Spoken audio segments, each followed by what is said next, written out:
It's news time. Information is power. The current, the news headline. President Muhammadu Buhari swears in RMAFC commissioners, that is the Revenue Mobilization Allocation and Fiscal Commission members. President Muhammadu Buhari has sworn in 2 new commissioners for the Revenue Mobilization Allocation and Fiscal Commission, where the news agency of Nigeria, NAN, reports that the new commissioners, Abdulaziz King and Mohamed Baba, were sworn in by the president shortly before the commencement of the meeting of the Federal Executive Council (FEC). The weekly FEC meeting is currently being presided over by the President Muhammadu Buhari and the Presidential Villa, Abuja. NAN reports that the Secretary to the Government of the Federation, Boss Mustafa, and the Chief of Staff to the President, Professor Ibrahim Gambari, are among those physically attending the meeting. Others attending the general meeting are the Minister of Finance, Budget and National Planning Zainab Ahmed, Federal Capital Territory Mohammed Bello, Interior Rauf Aregbesola, Communications and Digital Economy Issa Pantami, Water Resources Sulaiman Adamu, and Water Affairs Pauline Talen. NAN further reports that the head of Civil Service of the Federation, Folashade Yemi, and other ministers are participating in the meeting virtually from their various offices in Abuja. Biafra, IPOB, Nnamdi Kanu reiterated that many advanced sovereign nations in the world got their self-determination after a revolution. He adopted revolution now initiated by human rights activist Omoyele Sowore to ask Igbo, Yoruba and Middle Belt people to steer a revolution that will give them separate countries away from Nigeria through a referendum. Izzy, known as a philosopher, historian, and rights activist, reviewed this in an opinion article received by Sarah reporters on Wednesday. He said, "The truth is that legal battle and diplomatic move cannot give us Biafra. Bruce Fein, Barrister Ejiofor, and co-lawyers will not give us Biafra. It doesn't matter if we buy the highest educated US lawyer, it will not give us Biafra. Only revolution will give us Biafra. Go and check the history of nations' freedom. No nation has ever gotten freedom legally. Absolutely none. Before America gained independence, there was a revolution. Before China, UK, France, Germany, Russia gained independence, there was a revolution. Even before Israel, the most persecuted nation, gained freedom in 1948, there was a revolution. How about the recent South Africa? Was there no revolution? All these nations conducted revolutions not because they were equipped militarily, but because they were strong in mind. South Africa conducted a revolution even when their leader, Nelson Mandela, was in detention. When are we going to conduct our revolution? Maybe when Nigerian soldiers kill all our brave youth who could have carried out the revolution. We are all shouting, "Free Mazi Nnamdi Kanu," and my question is, if Onyedu Mazi Nnamdi Kanu is free today, what will be the next step? To continue broadcasting from where he stopped, isn't it? Onyedu has completed his job. The rest lies in our hands. Our leader, being in the DSS, that is Department of State Services custody, is the reason to conduct a very strong revolution which will set him free and bring about referendum for Biafra.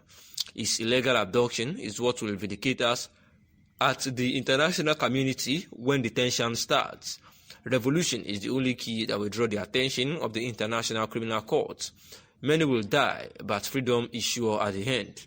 Setting up CCTV's camera in Biafra land or going from one court to another cannot help.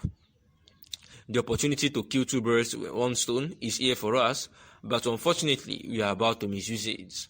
100 men with lion hearts can start up a revolution. Others will join in the meantime. We have all it takes to start it. Our men are on ground. Our Yoruba brothers will join us. Some Middle Belt who love freedom will join us. And ending the article with revolution now, a canvas taking control of Biafra land by agitators as the best way to go about their agitation. The interest of the federal government an amount in the region of around $1 billion. So, the information that calls for celebration is the fact that there is no pending impediment relating to Mambila project with the discontinuation of the sunrise proceedings in Paris, the minister said.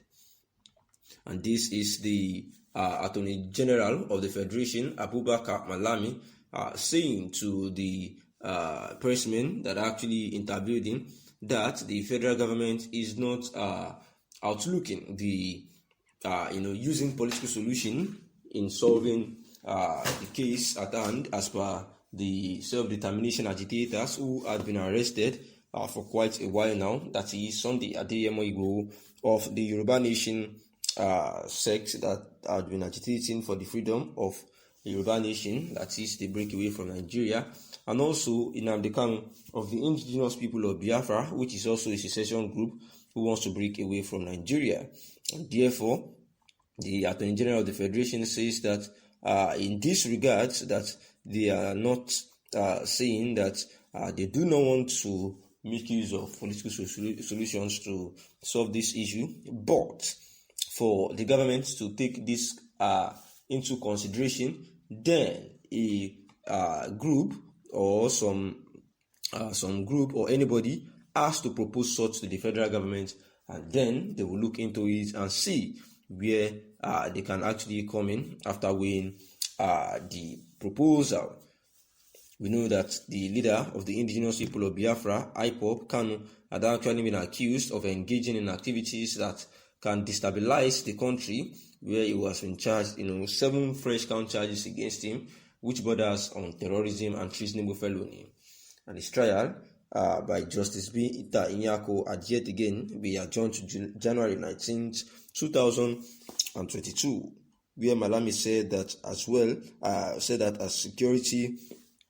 far as security situation is concerned, the governance would not open their eyes and allow people, to do things that would break the country into two or breach the peace of the nation, saying that crime is a crime, and whenever there is a criminal undertone associated with particular conduct, the government needs to take steps to ensure that the people are operating in a way that is justifiable, and whatever is not, or whatever is breaching the peace of the land, those behind it has to be brought to book.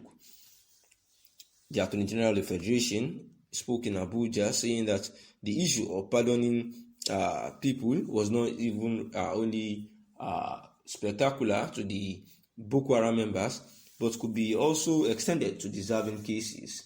He said that is why he's telling the pressmen that there has to be an approach for the government to consider, so that it is not possible for him to tell anyone clearly or outrightly that reconciliation is being considered without anyone approaching them for one. So therefore, he says that they cannot operate a conciliatory approach in the blues, that it is never one-sided, that there has to be an approach and a counter concentration where they have to go through the approach and see the totality of it, and see if they can grant the request, and that is why the Mambila Power Project was being held down. Malami said that the remaining obstacle to the project has actually been removed. He said